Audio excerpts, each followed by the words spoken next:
Hi viewers, எல்லோருக்கும் வணக்கம். இன்னைக்கு பாண்டியன் ஸ்டோர் தொடர்கதையில் கோமதிக்கு உடம்பு சரியில்லைன்னு எல்லா பிள்ளைங்களும் உட்காந்து அவங்கள விழுந்து விழுந்து கவனிக்கிறாங்கங்க. வீட்டில் அம்மா இதை சாப்பிடுமா, அம்மா கொஞ்சோண்டு சாப்பிடுமான்னு ஊட்டிலாம் விடுறாங்க. அப்போ உடனே கோமதி கேட்குறாங்க பிள்ளைங்க கிட்ட, ஏண்டா கதிர், ஏண்டா செந்தில், சரவணா, அவங்க எல்லார்கிட்டேயும் நான் கேட்குறேன், நான் வந்து செத்து போயிருந்தா என்னடா பண்ணியிருப்பீங்க அப்படின்றாங்க. அம்மா என்னம்மா கம்முன்னு இருங்கம்மா அப்படின்றாங்க. இல்லைடா செந்தில், நீ சொல்லு, நான் செத்து போயிருந்தா என்னடா பண்ணியிருப்பீங்க அப்படின்னு கேட்குறாங்க கோமதி. அதுக்கு செந்தில் சொல்கிறாரு, என்ன நல்ல சோறு கிடச்சிருக்காது, நான் ஆனாவுன்னா இங்கே வந்துடுவேன், நல்ல சாப்பாடு சாப்பிடுவேன், அது கிடைக்காம போயிருந்துருக்கோம்மா, உன்னை மாதிரி யாரும் சமைக்க முடியாதுமா அப்படின்னு சொல்கிறாரு. அரசி சொல்கிறாங்க, அம்மா இந்த வீட்டில் எந்தெந்த பொருள் எங்கே இருக்குதுன்னே எனக்கு தெரியாதும்மா, ஒரு ஃபைல் வேணும்னா கூட நீ தாம்மா எனக்கு தேடி தருவ, நான் அதுக்காகவாவது நீங்கள் உயிரோடு இருக்கணும்மா, ப்ளீஸ்மா அப்படின்னு சொல்கிறாங்க அரசி. உடனே இதெல்லாம் கேட்டதும் கோமதிக்கு ரொம்ப கஷ்டமாக இருக்குது மனசு. அப்படியே எல்லாருமே ஒவ்வொருத்தராக தூங்க போயிடுறாங்க. தூங்க போயிட்ட பிறகு இவங்களுக்கு மட்டும் தூக்கம் வரல. மீனா, நான் கொஞ்சம் நேரம் அத்தை கூட பேசிட்டு வரேங்க அப்படின்னு சொல்லிட்டு உக்காடுறாங்க. உக்காந்தாக்கா மீனா கிட்ட சொல்கிறாங்க, ஏன் மீனா, நான் கேட்ட கேள்விக்கு எல்லாரும் எப்படி பதில் சொன்னாங்க பார்த்தியா, ஒவ்வொருத்தரும் ஒவ்வொரு மூலையாக சொன்னதை நீ கேட்டியா, சோறு சமைச்சு போடவும் அவங்கவுங்க வசதிக்காகவும் தான் என்னை நான் இருக்கணும்னு நினைக்கிறாங்கல்ல அப்படின்னு சொல்கிறாங்க. அதுக்கு மீனா சொல்கிறாங்க, அத்தை பிள்ளைங்கன்னா அவ்வளவுதான் அத்தை, ஒரு அம்மாவை அப்படி தான் எதிர்பார்க்குறாங்க, சோறாக்கி போடவும் துணி துவைக்கவும் அவங்க வேலைகளை எல்லாத்தையும் செய்து கொடுக்குற ஆளாக தான் நினைக்கிறாங்க.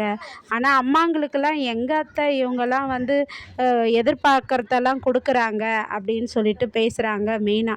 ஆனால் நீங்கள் அதெல்லாம் நினச்சி யோசிக்காதீங்க அத்தை, எங்கள் வீட்டில் கூட எங்கள் அம்மா தான் எங்கள் அப்பாவுக்கு எல்லாமே பண்ணுவாங்க, ஈக்குவலாக எங்கள் அப்பாவுக்கு ஈக்குவலாகவே சம்பாதிக்கிறாங்க, ஆனால் இருந்தாலும் எங்கள் அப்பா தான் எங்கள் அம்மாவுக்கு எல்லாம் செய்கிற மாதிரியே பண்ணுவார், இந்த மரியாதைலாம் கிடைக்கிறதே இல்லை அத்தை, இவ்வளோதான் அத்தை உலகம் அப்படின்னு சொல்கிறாங்க மீனா. உடனே இவங்க அதெல்லாம் யோசிச்சுக்கிட்டு ரொம்ப கவலையாக இருக்காங்க. எல்லாரும் தூங்க போயிடுறாங்க. தூங்கி எழுந்ததும் மீனாவும் ராஜியும் சமையல் கட்டில் சமைக்கிறாங்க. உடனே வந்து பாண்டியன் என்ன பண்ணுறாருன்னா, நான் கடைக்கு போயிட்டு வரேன்ப்பா மீனா ராஜி அப்படின்னு சொல்லிட்டு கிளம்புறாரு. எங்கே கோமதின்னு கேட்குறாரு. அத்தை தூங்கிட்டு இருக்காங்க மாமா அப்படின்றாங்க. ஆனால் கோமதி வந்து எழுந்து வந்துடுறாங்க. உடனே சரவணனும் செந்திலும் பார்த்து, அம்மா ஏன் நீ இவ்வளோ சீக்கிரம் எழுந்த, நீ இன்னும் கொஞ்சம் நேரம் தூங்க வேண்டியது தானே அப்படின்றாங்க. உடனே வந்து சரவணன் கேட்குறாரு, அம்மா என்ன உன் கட்டில் முழுக்க ஒரே பர்ஸும் பேகுமா எடுத்து வச்சிருக்கிற, எதுக்குமா அப்படின்னு கேட்குறாரு. உடனே என்ன சொல்கிறாங்கன்னா, கோமதி எங்கே, அம்மா எங்கே, அரசி எங்கன்னு கேட்குறாங்க. அவங்கள எல்லாரையும் கூப்பிடுங்க, ஏங்க நீங்களும் எங்கேயும் கிளம்பிடாதீங்க, கொஞ்ச நேரம் இருங்க, இந்த வரேன்னு சொல்லிட்டு ரூம் உள்ளே போயிட்டு எல்லா நகைகளும் பர்ஸு பத்திரம் எல்லாத்தையும் எடுத்து வச்ச பொருள் எல்லாத்தையும் எடுத்துகிட்டு வராங்கங்க. அதுக்கப்புறம் எல்லா வீட்டோட சாவியும் எடுத்து வைக்கிறாங்கங்க. இது வந்து நம்ம வீட்டோட சாவி, இது பின்பக்கம் சாவி, இது செந்தில் ரூம் சாவி, இது சரவண ரூம் சாவி, கதிரோட பீரோ சாவின்னு எல்லா சாவியும் எடுத்து வைக்கிறாங்க. எடுத்து வச்சதும் பாண்டியன் கிட்ட வந்து, ஏங்க இது வந்து நம்ம வீட்டோட பத்திரம், அதுவும் இல்லாமல் இதுக்குள்ள கடையோட பத்திரமும் இருக்குது, நிலத்துடைய பத்திரம் இருக்குது, நம்ம கிட்ட அவசரத்துக்கு வைக்கிறதுக்கு நகைகள், இது இருக்கிற நகைகள், இந்த பீரோவில் வந்து மொத்தம் 4 லட்சம் ரூபாய் பணமும் இருக்குது, இந்தாங்க பேங்க்கு பாஸ்புக்கு, ஏடிஎம் கார்டு எல்லாம் இருக்குது அப்படின்னு கொடுக்குறாங்க. கொடுத்துட்டு என்ன சொல்கிறாங்கன்னா, நான் இந்த வீட்டை விட்டு கிளம்புறேன், எல்லா பொறுப்பையும் உங்ககிட்ட ஒப்படைச்சிட்டேன், நான் இந்த வீட்டை விட்டு கிளம்புறேன்றாங்க. உடனே பிள்ளைங்க எல்லாம், அம்மா என்னம்மா சொல்கிறீங்கன்றாங்க. அரசி வந்து, அம்மா நேற்று நான் கேட்டேனே, அதை வந்து நீ தப்பாக எடுத்துக்கிட்டியா அப்படின்னு கேட்குறாங்க.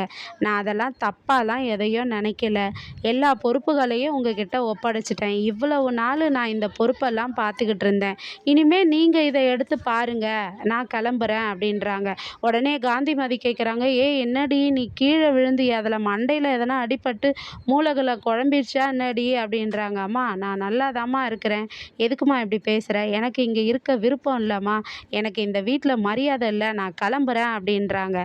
உடனே வந்து பாண்டியன் கேட்குறாரு, என்னடி உனக்கு மரியாதை இல்லை, நாங்களாம் கோச்சிக்கிட்டு போவோமே, அது மாதிரி நீயும் கோச்சிக்கிட்டு போறியா? ஆம்பளைங்க கோச்சிக்கிட்டு போனா எங்கன்னா கோயிலு, குளம்னு உக்காந்துருந்துட்டு வருவோம். நீ எங்கடி போய் உட்காருவ?" அப்படின்றாங்க. "அதெல்லாம் நான் எங்கேயோ போறேன். நான் கிளம்புறேன்." அப்படின்னு பிடிவாதமா பேசுறாங்க. நாளைக்கு கோமதி வீட்ட விட்டு வெளிய போயிடுறாங்களா? இல்ல பிள்ளைங்க எல்லாம் சமாதானம் பண்ணி அவங்கள இங்கேயே இருக்க வைக்கிறாங்களா? அப்படின்றத நாளைக்கு மீண்டும் தொடருவோம். நொந்து போன கோமதி நாளைக்கு எப்படி இருக்காங்கன்னு பார்க்கலாம்.